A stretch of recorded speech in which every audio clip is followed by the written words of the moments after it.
Welcome to Bears on Tap, hosted by Quinton Q. Crisco, Sonny Verma, and the one and only Ron Luce. Bringing you all the news, analysis, and opinions on the charter franchise, Chicago Bears.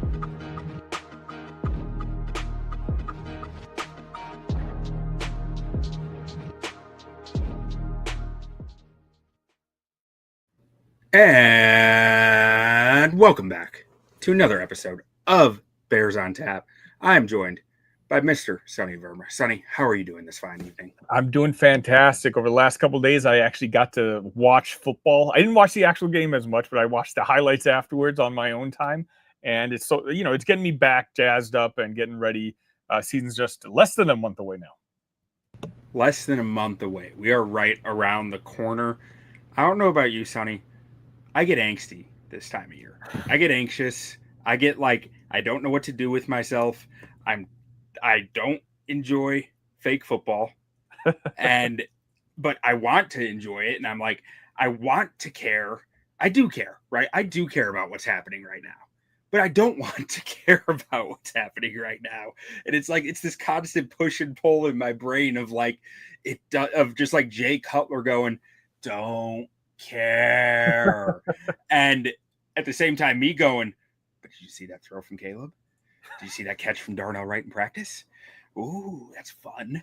But so like this is the like ultimate anxious time of year for me, is all I'm trying to say, I guess. Yeah, it's kind of like hold your breath time for me, right? It's just don't get hurt, please. I think it's different this year because I think I'm a little more excited just because I want to see what exactly Ben does with the offense and what it looks like. Not that we're going to get the whole playbook, obviously, right away, but what do these players look like? We had a really exciting offseason champions 3 years in a row. And, it's just when you hear the names, Luther Burden, does Rome make a leap? What's going on with the tackle position, which we're going to talk about shortly. Those things are something to pay attention to. But I think the overall mood I have is a little amped up because of Ben Johnson. And I'm not going to lie, I don't know about you, but just seeing his reactions and seeing emotion on the sideline is adding to it. And it's just confirming the excitement that I have. No, that absolutely is something that is happening right now. Just the energy that he brings to the Bears organization right now is a real thing that it makes it more fun to pay attention to care about, even if, we're talking about a preseason game where none of the starters really played except for a few. But bringing that up, Bears played the Dolphins last weekend. Mm-hmm. You said you got to watch some of it, maybe paid a little attention to it. I mean, I didn't watch any of it live. I went back and watched some of the tape afterwards just to key in on a few guys. But Sonny, did you have any takeaways from that game or anything that you kind of felt like you saw that might be going a little under the radar right now? Not under the radar, but certainly something jumped out at me, which jumped out at a lot of people. And I just made a tweet about this on X. I think I might have a new favorite player to watch this year when it comes to the Chicago Bears. And it was the Austin Booker show. I mean, he not only looked good in the game, he looked good on the tape. Look, Q, I'm not a big tape guy, but when other people are clipping things and putting it on Twitter, and I just happen to watch it, I'm like, yeah, you know what? Even I can see that looks really, really good. So I think for me, again, I didn't watch the full game. I watched clips whenever I got a chance to, and then I read about some of these battles afterwards. Austin Booker just looks really good, and I think we might have nailed that pick. Yeah, 7 pressures, 3 sacks, played most of the game, which is a bit surprising. Yeah, that he would be kept in that long. So you gotta temper it a little bit that a good amount of that production did come against the backups, but he was a lot for the blockers to handle early in the game. It's not like Miami's O-line is outstanding or anything, but still making his presence felt against those starters is something to me. Now, I go and look at preseason week 1 last year for Austin Booker, and I see 5 pressures and 3 sacks, and I'm like, ugh. That like tempers me down a little. But I will say this. Last year when everyone was getting very excited about Austin Booker, I was pumping my brakes a little more because I was saying these aren't the cleanest sacks. These are some cleanup sacks. These like some of these pressures are kind of like they're not dominant in any fashion. I felt like everything he got against the Dolphins was dominant. Like you saw him stacking pass rush moves together. You saw him doing stuff in like one full swoop, making stuff happen to get to the quarterback. Where last year I felt like you saw more of a raw player just using some tools to be better than the backups on the field against him. This year you saw him using the stuff that he has fully developed over the last year to get to the quarterback, which is a big difference in my mind. 100%. This year, it didn't look like he was thinking, right? Things just came naturally to him. He knew what to do. Sometimes when you're a young player, whether you're a rookie or you're just learning, it's in your mindset. I got to start with move one and then move on to move number two. Here, it was all very smooth. It was all in a flow. And that's why he looked very legitimate to me there. Like if you didn't tell me it was a Austin Booker and you didn't tell me it was a preseason game, of course, those are big asterisks that come with the game. But like to me, he looked like a star edge when it comes to the NFL. And so obviously, we got a long season to go. But you know what? It's preseason time, and this is where we go out and get excited for this. Again, off-season champions. Let's win our championship in the preseason. So that was the biggest thing I can say that got me all riled up, at least afterwards, seeing what happened in the Dolphins game. Yeah, and there was a few other guys I paid some attention to. Really, it was like on the O-line. I tried to pay attention to a handful of guys. Ricky Stromberg, I was a little disappointed in the performance I saw there. I was hoping to see a little more. I'm not sure he's a guy who's really going to make this roster. Not that he was expected to be, but he was. The guy was a third-round pick with the Commanders 3 years ago. So you hope there might be something there. I'm not sure if the knee injury might have just stripped a lot of his athleticism away or anything like that. But one thing that a guy who didn't play that surprised me and made me realize he hasn't even been practicing is Bill Murray. Mm-hmm. My dude, Bill Murray. I think he's just coming off the injured list or the PUP or whatever it is that he might have been on. But I'm interested to see once he gets into practices what that does to maybe some of the other guys in the Bears O-line room. Now, Bill Murray's still a huge question mark, right? Mm-hmm. We saw him last year dominate the worst defensive line in the NFL in the regular season. And then he got hurt the next week. So there's that could have been as much as this guy just had a hell of a preseason game, mm-hmm. or this guy just dominated an NFL defender all game. The spectrum is really wide for what that really meant. So I'm interested to see if he gets any run in this, probably not till this week, but the final preseason game. And if he really has a chance to make this roster at this point, because he's missed a lot of time and it's a whole new staff. I think he has an uphill battle at this point. Yeah, I didn't think about that. When you think of Bill Murray, you think of you. And I know he's your guy now, but I guess I never really thought about him not making the team. But you're right. Everyone has a clean slate, essentially. And it's, what have you shown me lately? And if it comes down to him or Theo Benedet, it's feeling like it's Theo Benedet, right? Yeah, no, definitely. That's a really good point. I didn't think about that. And then the last thing I noticed was Zach Pickens played dang near the whole game, and I don't know, I felt underwhelmed with it. I'm wondering if we're going to see Zach Pickens not make this roster as well, just because watching the plays in that game. You remember how excited I was about Jonathan Ford at some point late last year? Jonathan Ford looked like he belonged on the team more than Zach Pickens did in my mind.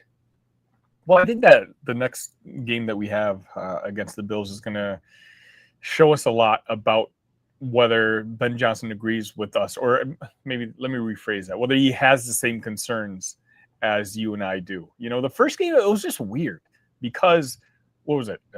18 starters didn't play, something along those lines. So it's you don't even know the guys that did play. Why did those guys play? Are they looking for something? Are they just basically trying not to risk their starters at this point? It looks to me like they're kind of treating this next game against Buffalo a little more seriously. Mm-hmm. And with that, I think we're going to kind of really see what the evaluations are on the staff and the players that they may or may not hold highly regarded.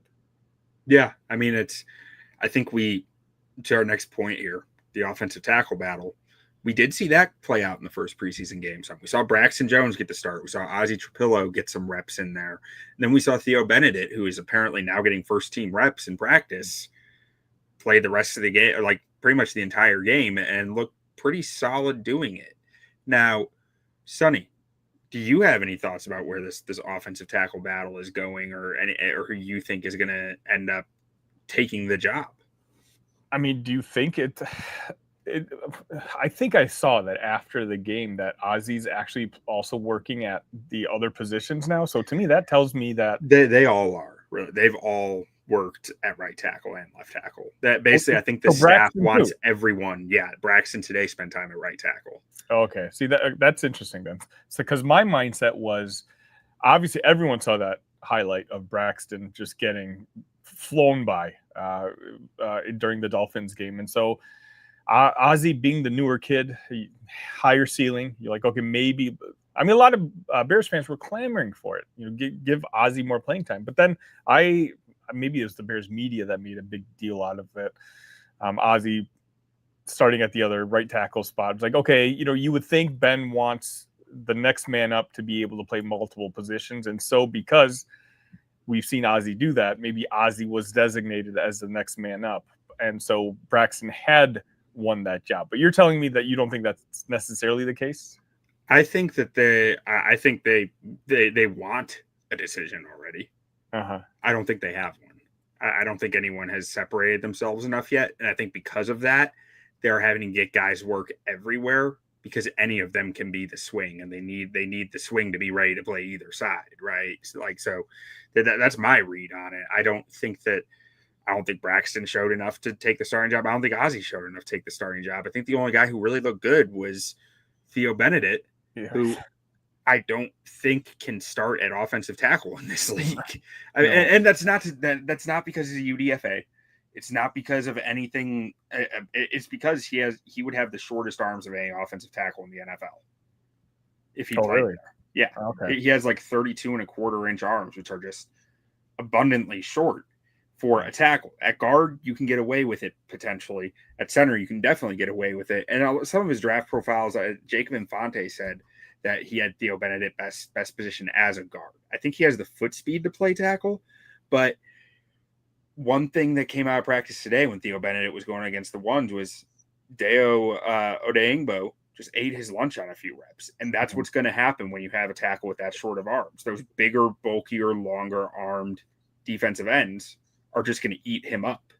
And like that's what you see happen across the league to these offensive tackles with shorter arms.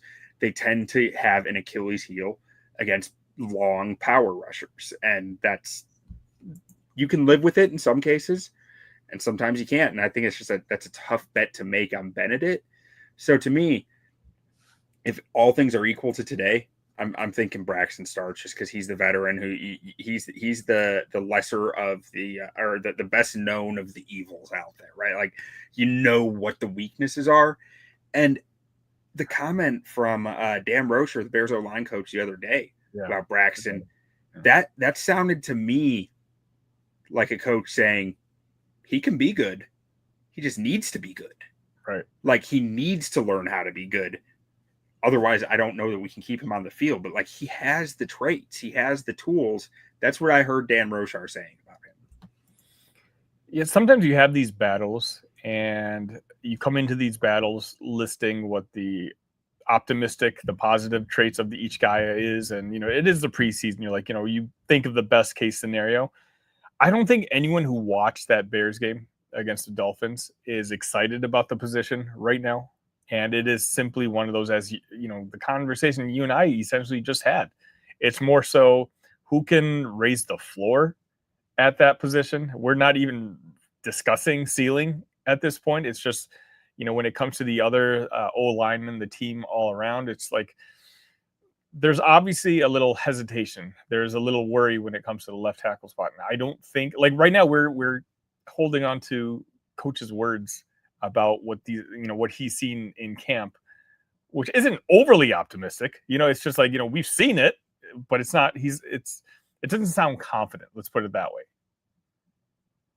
Yeah, and I mean, I think I had this realization today that because when Roshar was talking about Braxton Jones, he said, you know, when he sets his base, stays low, and uses his hands early, he's good. But then we flip on the game tape from that first game, and he's reverting back to whatever you call that.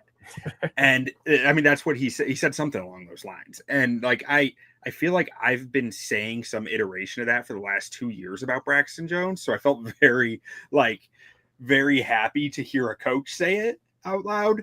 But at the same time, I hear all that and I look at what Theo Benedet does well. I say Theo Benedet keeps a stout, wide base, good leverage, and hands are coming out early. It's all what he does is exactly what Braxton needs to be doing, and that's why I think that there is part of that that's happening here, where the coach is telling Braxton, not telling him by like sitting him during practice and being like, see, but telling him before practice, like, we're starting the guy who can do these things that you're not doing. Mm-hmm. If you start doing them, maybe you can start, but you're not doing them. He is. That's my read on it. And it's kind of a concern at this point that Braxton, like, he always shows flashes, but I don't know if he showed, again, this has just been one game, right? So otherwise we're just taking the words of the people who are watching these camps, but is he working on these skills? You know, it's been a couple seasons now. Like, you want to start seeing noticeable improvements. Otherwise, by the time you hit year 3, year 4, it may just not be there. I hate to question that because I know he has put work in off seasons. I know, but I do think that with the previous coaching staff, Chris Morgan, I have serious questions about what he was asking his guys to do in off seasons and what to get better at and what to work on. And I do think that factors in here. I think Dan Roshar might be. I don't think it's outrageous to say that this might be the first coach who's really trying to develop him, not get by with him. Mm-hmm.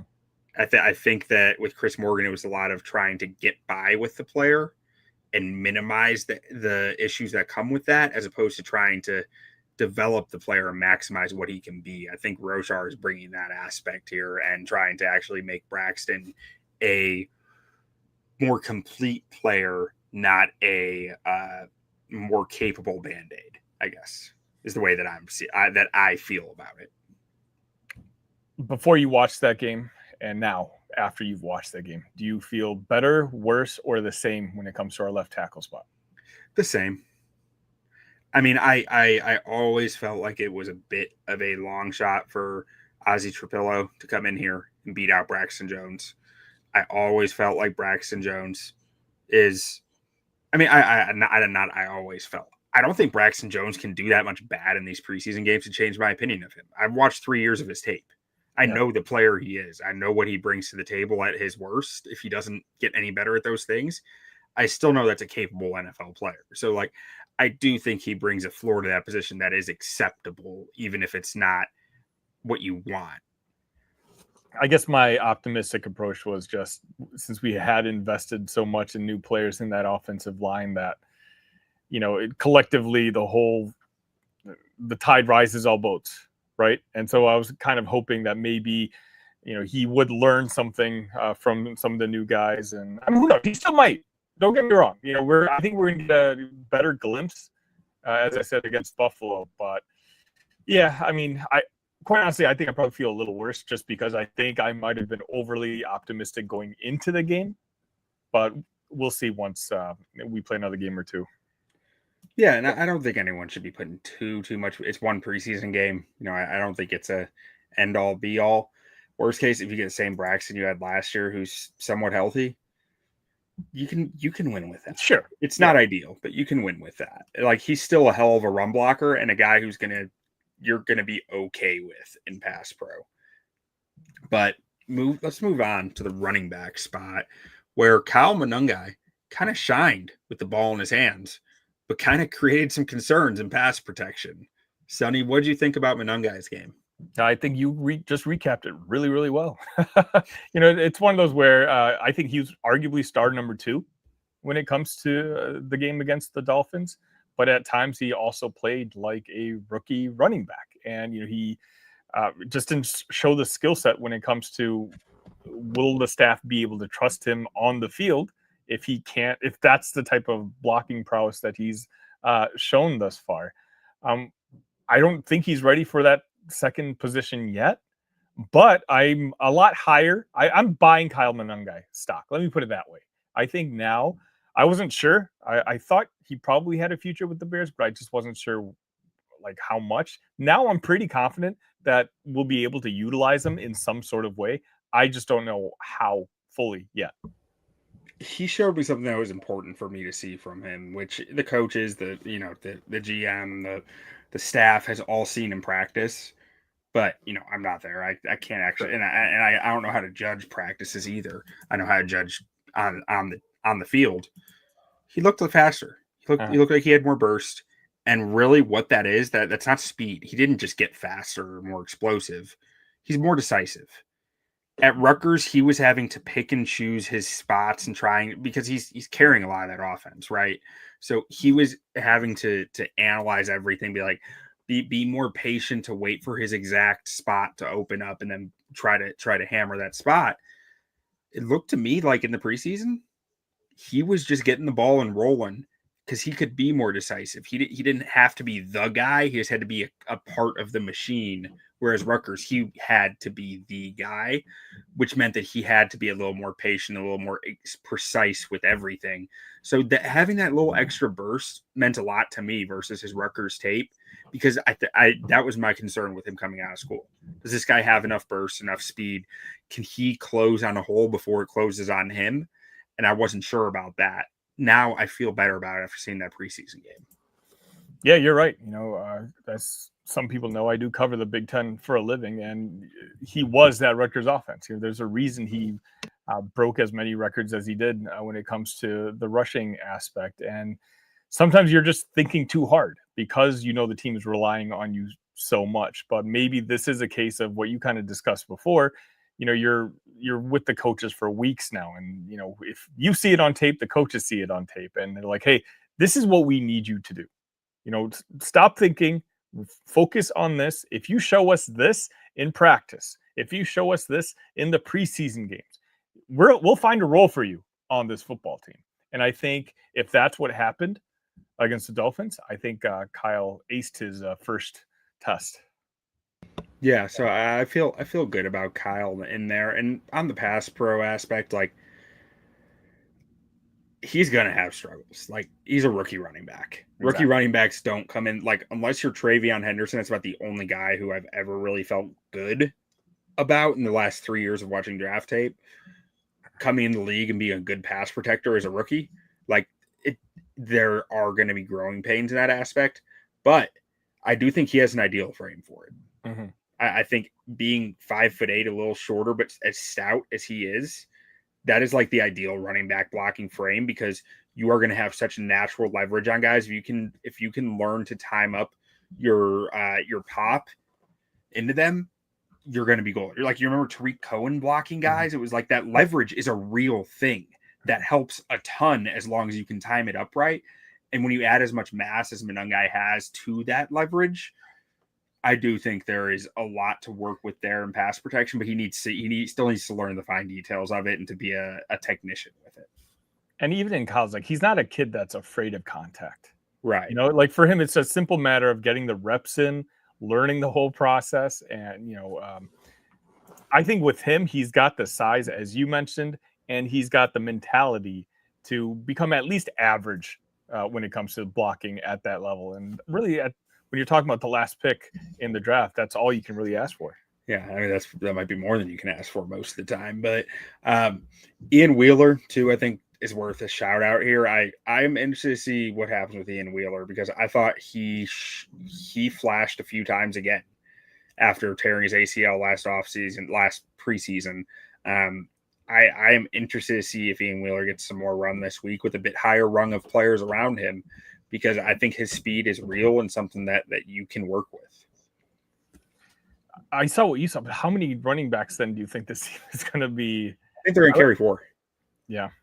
I do. I mean, they're going to need to contribute on special teams. Right. But Ben Johnson's team last year, the Detroit Lions, carried 4 to 5 running backs depending on the time of the year.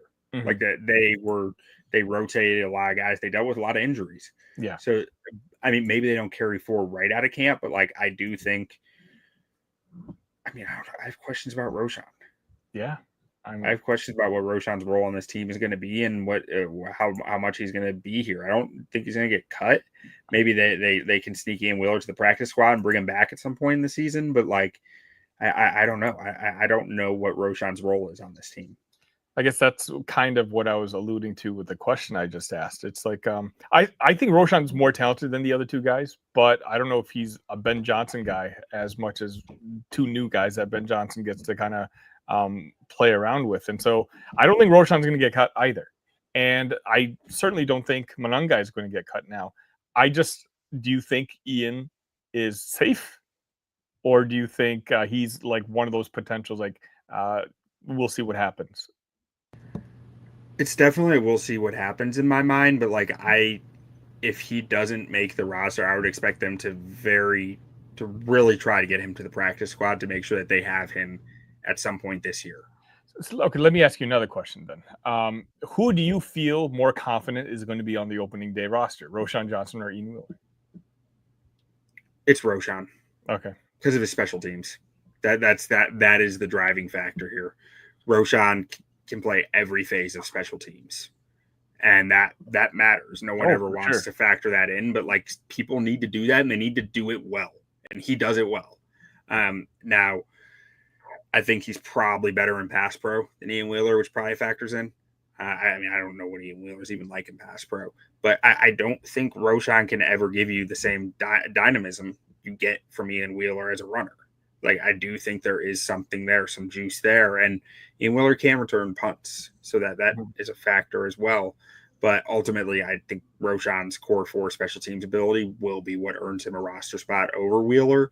But if there are more concussion concerns with Roschon, if he gets hurt and ends up going to IR, I mean, I think you're happy to have Ian Wheeler on the roster as well. So with Ian, do you expect him to make the roster? That's final question on the running backs room. If I were betting on it right now, I'd lean towards no. Okay.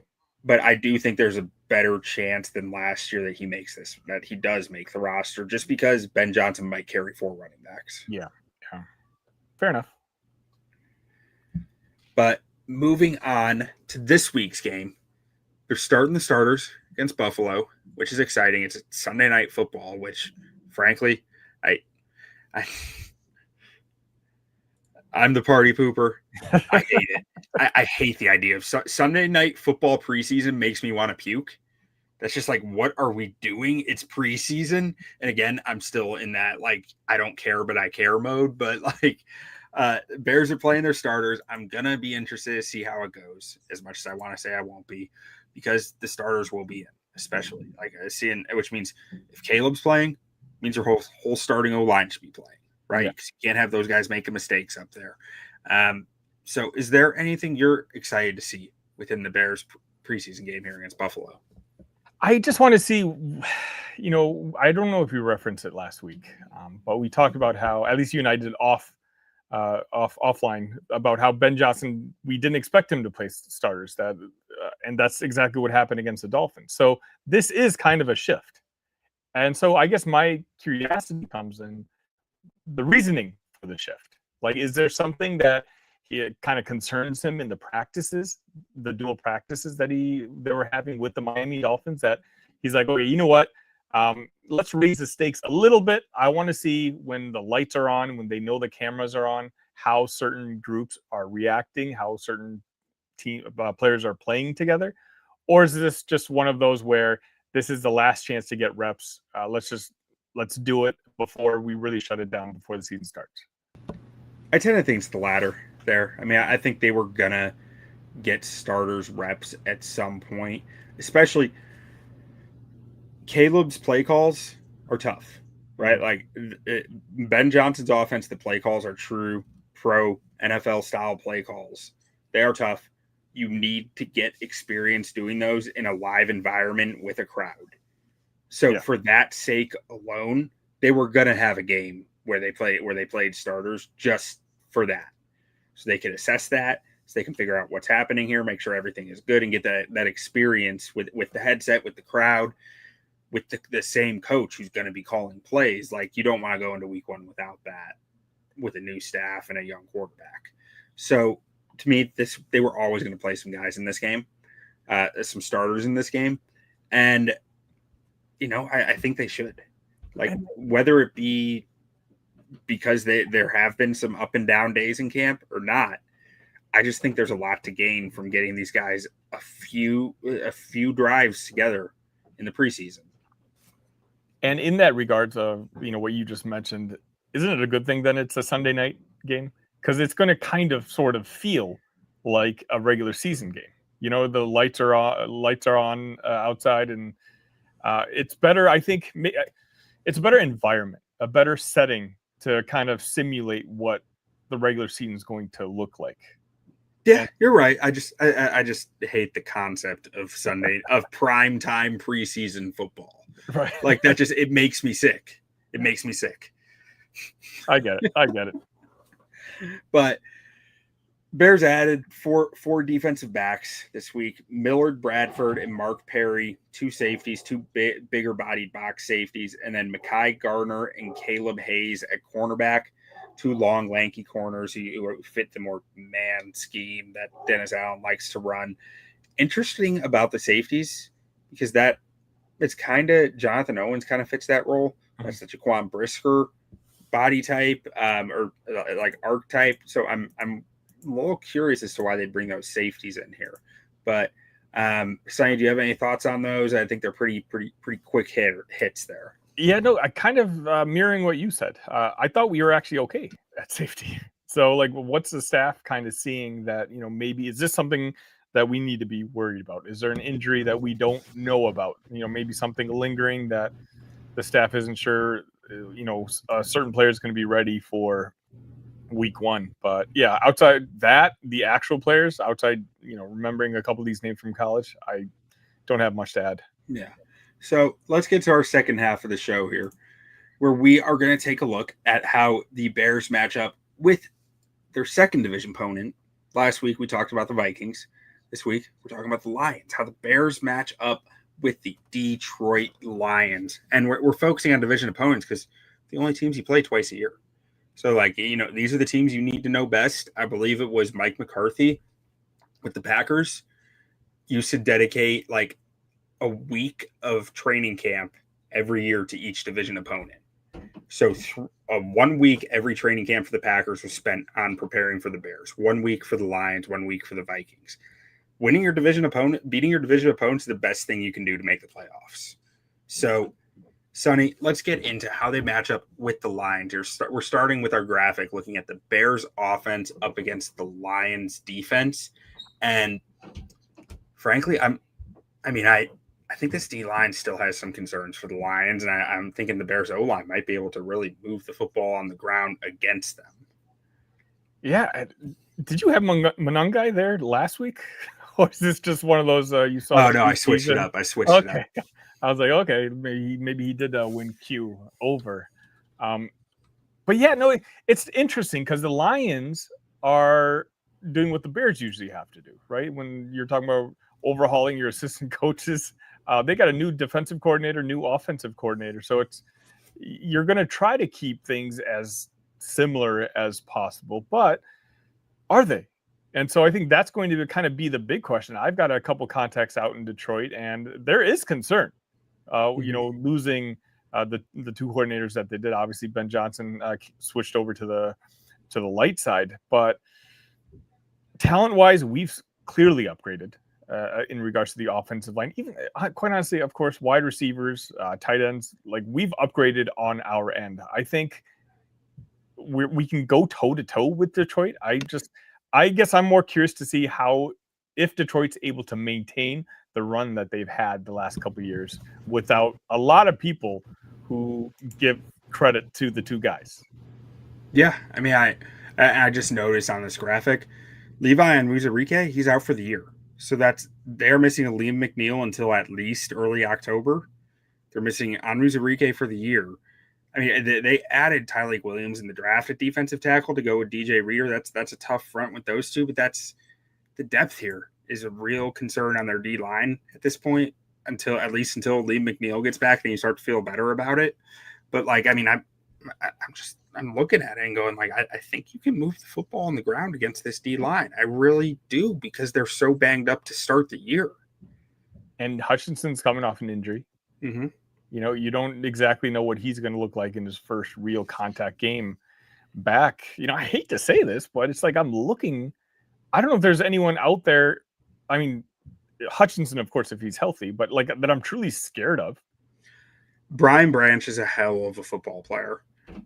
So he would be probably my next up there. Kirby Joseph had like former Illini legend, obviously. Of course. Had like 9 interceptions last year. I mean, he's a ball hawk.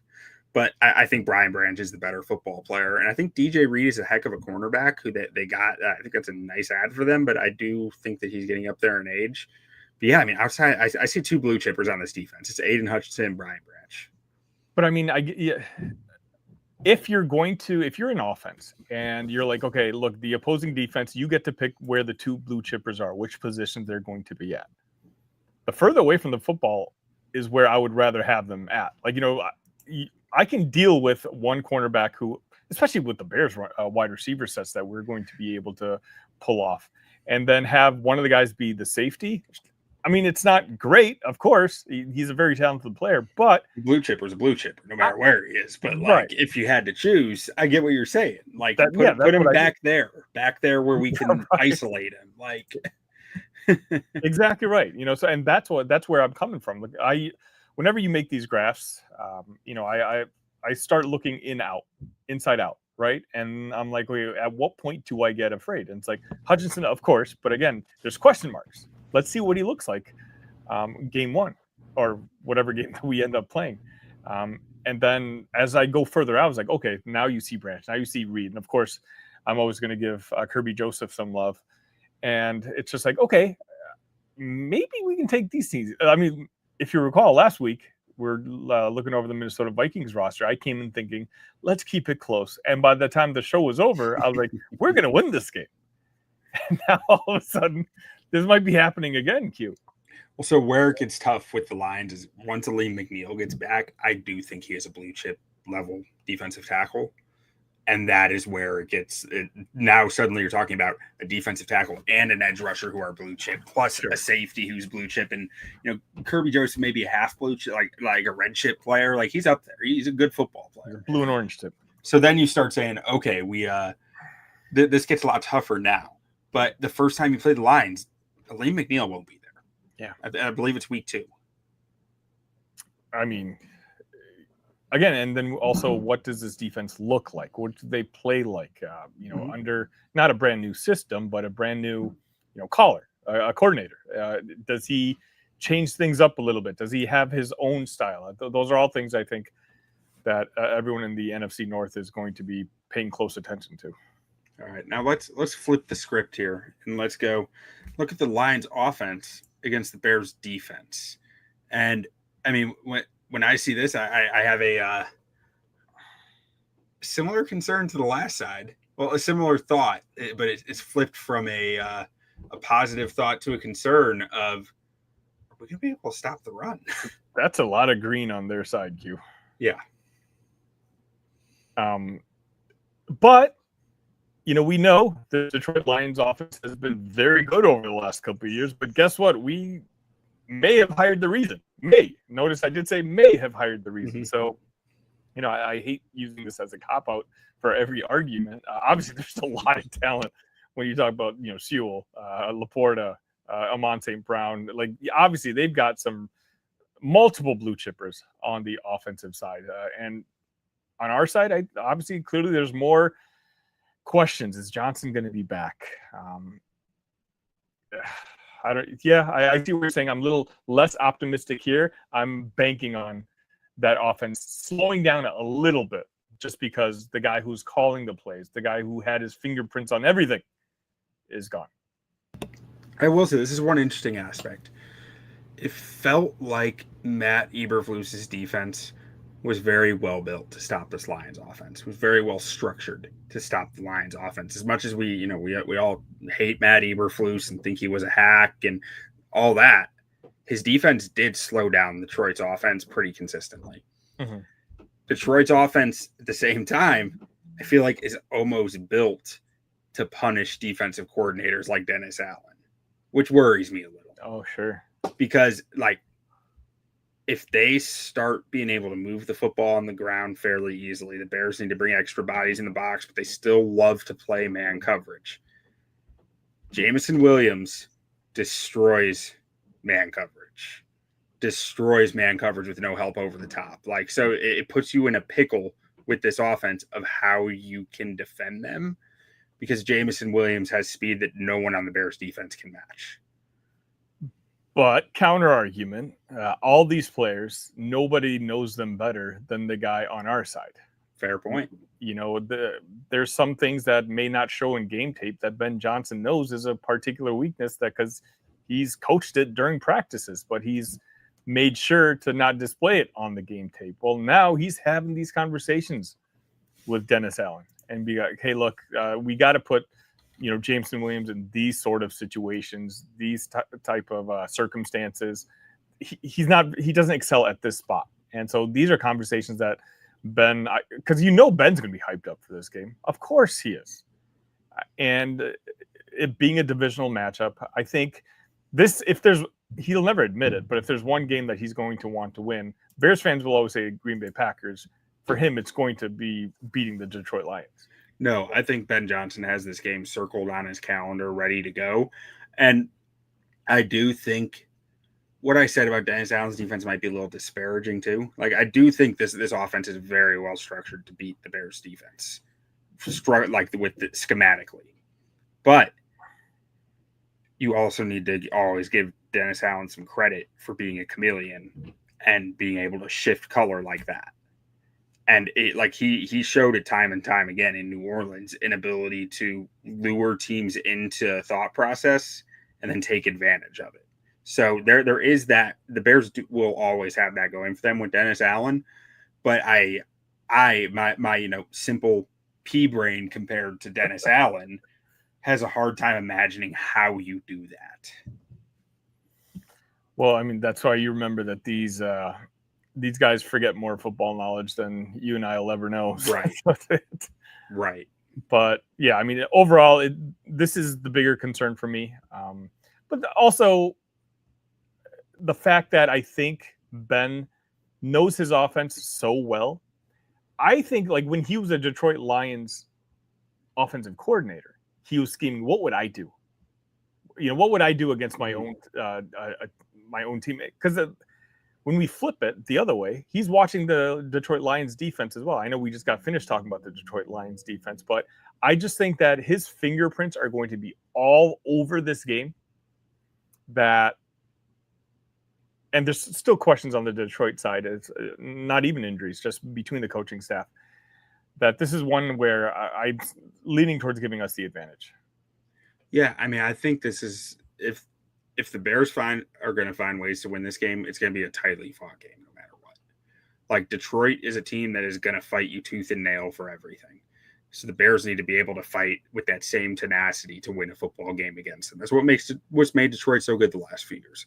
Aside from Ben Johnson, there is no quit in that football team. Yeah, I mean, they've got the DNA of their head coach, yeah. Right? And one thing we don't know is, does Ben Johnson have that DNA? Or can he instill that into his players the way that, their head coach in Detroit did? So I think we're going to learn that very early in the season. It looks promising. It's nice to have a guy who shows emotion, who looks like he cares on the sidelines, but we're not in that locker room. And so until we see the players act with a similar emotion, that's just something we're going to have to wait and see. A small part of me too will always believe that Jared Goff has a little thought in the back of his brain forever from the 2018 season about Soldier Field. Yeah. That will just never go away, And I think it explains the way that the Bears have played against the Lions, like since Goff has gotten there. Like the last few years, they've had no business being in some of those games, and they've beat them a few times. So, Sonny, I will always think that there is a little whisper of doubt in the back of Jared Goff's brain about playing the Bears. I don't think you're wrong. Sometimes there's just certain teams that you struggle against, and Jared Goff, I think he sees the Bears on the schedule, and those particular weeks, he's not as excited as some of the other weeks. Yeah, I think Kirk Cousins had the same thing. Oh, yeah. So, I mean, I think he did. Well, for Kirk, I think it was more, this is my childhood team, because he grew up in, like, I want to say Hoffman Estates or something like that. And like, this is the team I grew up rooting for, and like, and they kick my ass. And then like, and then it's like, I feel like it get turned into the yips at some point with Kirk Cousins and the Bears, and not to say Kirk never had good games against the Bears, but like there were times where the Bears should not have been in games where they were right there with the Vikings and Kirk was struggling. But Sonny, any final thoughts before we close this thing out?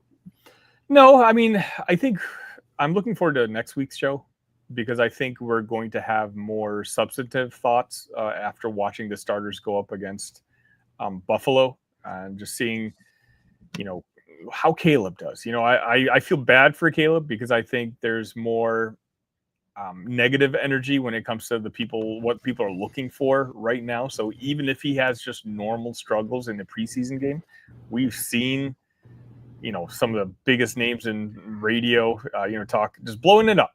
And so I am afraid if Caleb has a bad throw or two, or even if his throw is fine, but the wide receiver quits running her out, or it gets deflected off his hands or something like that, that again, just the things that are going to be spoken about when it comes to Caleb are going to have that negative sort of energy to it. I'm not looking forward to that part, but I am looking to see how collectively the football team actually looks in a game that 30% matters. You want to know my advice, Sonny? Let's hear it. If that happens and he struggles and everyone's going crazy about it, you just look him in the eye with the dead look on your face of Jay Cutler and go, don't care. And just wait for week 1, because that's all we need. That's all I need here. Yeah, you want to hit that fast forward button, no doubt. All right, Sonny, well, we got out of here the only way we know how. Bear down, Q. Bear down.